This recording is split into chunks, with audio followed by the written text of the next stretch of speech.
वहाँ जिस्म बहुत कीमती होते हैं। जिस मुआशरे में इंसानों की कोई कीमत नहीं होती, वहाँ इज्जत की बोली सबसे ऊंची लगती है। जिस मुआशरे में इंसानों की कोई कीमत नहीं होती, वहाँ बिनते हवा सरे बाजार तबले की थाप पर नाचती है। और जिस मुआशरे में इंसानों की कोई कीमत नहीं होती, वहाँ भूख तहजीब के आदाब भुला देती है।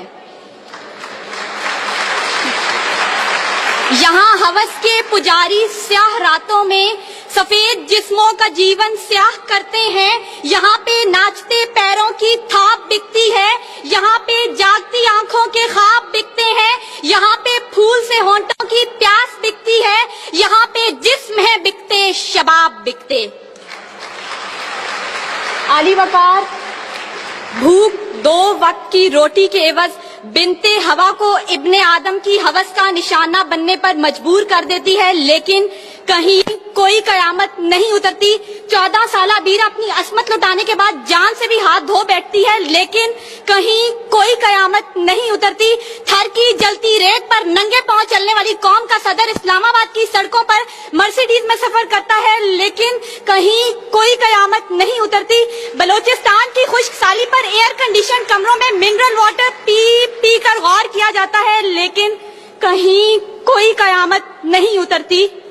ये शाहराहें इसी वास्ते बनी थीं क्या कि इन पर देश की जनता सिसक कर मरे। जमीने क्या इसी कारण अनाज उगला था कि नस्ल आदम और हव्वा बिलक बिलक कर मरे।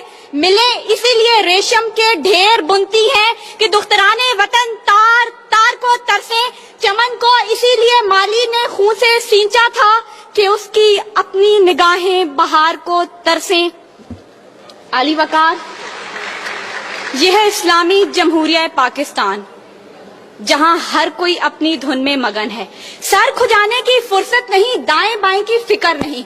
हर शख्स भूखा है, कोई इक्तदार का तालिब है तो कोई शोहरत का भूखा, कोई दौलत का परिस्तार है तो कोई पेट का भूखा, कोई भंग के एक प्याले के एवज अपना सब कुछ निछावर करने पर आमादा तो कोई ताकत का भूखा।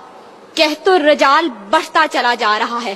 तहजीब और तमद्दुन के पैमाने टूट फूट का शिकार होकर वक्त की नाकदरी का गिला कर रहे हैं। हम जवाल की आखिरी हदों के भी आखिर पर पहुंच चुके हैं। इंसाफ मुहैया करने वाले इदारे सिसक कर दम तोड़ रहे हैं। हर तरफ से एक ही पुकार सुनाई देती है, भूख तहजीब के आदाब भुला देती है। आली वकार सुनिए, अगर आप सुन सकते हैं कि जब बूढ़े प्रोफेसर को 6 माह तक पेंशन ना मिली तो अपनी कन पट्टी पर पिस्तौल रखकर बोला था, मेरा पाकिस्तान है ये तेरा पाकिस्तान है। सुनिए अगर आप सुन सकते हैं जब तस्नीम सोलंकी भूखे कुत्तों का नवाला तर बनी तो बोली, पड़े हैं गुम कटहरे अदालतें चुप हैं। सुनिए अगर आप सुन सकते हैं जब मजदूर शाम को खाली हाथ घर लौटा तो अपने बच्चों से नजरें चुराते हुए बोला, है तल्ख बहुत बंदाए मजदूर के औकात। सुनिए अगर आप सुन सकते हैं कि वजीर आजम की खुली कचहरी में खुदसोजी करने वाला बोला था, मैं भी पाकिस्तान हूँ तू भी पाकिस्तान है।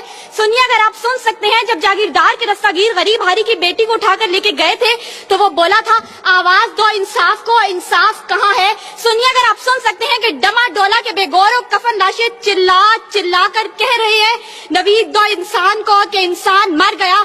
सुनिए अगर आप सुन सकते हैं डॉक्टर आफिया सिद्दीकी आज भी सरापा सवाल है, जिम्मेदार कौन। सुनिए अगर आप सुन सकते हैं लाल मस्जिद के शोहदा कह रहे हैं, पाक फौज तू जिंदाबाद। और सुनिए अगर आप सुन सकते हैं जब बेरोजगार बाप ने अपनी 3 जवान बेटियों को मौत के घाट उतारा था तो बोला था, अजब रस्म है चारा गरों की महफिल में, लगाकर जख्म नमक से मसाज करते हैं। गरीबे शहर तरसता है एक नवाले को, अमीरे शहर के कुत्ते भी राज करते हैं। आली वकार भूख तहजीब के आदाब भुला देती है। गुर्बत से मजबूर लोग अपने बच्चे भूनकर खा जाते हैं, अपने गुर्दे और आंखें बेच डालते हैं, अपनी 8 साला बच्चियां दलालों के हवाले कर देते हैं, अपने खानदान के साथ आग में कूद जाते हैं, दरियाओं समंदरों में छलांगे लगा देते हैं, पंखों के साथ लटक जाते हैं, ट्रेन की पटरी के आगे लेट जाते हैं।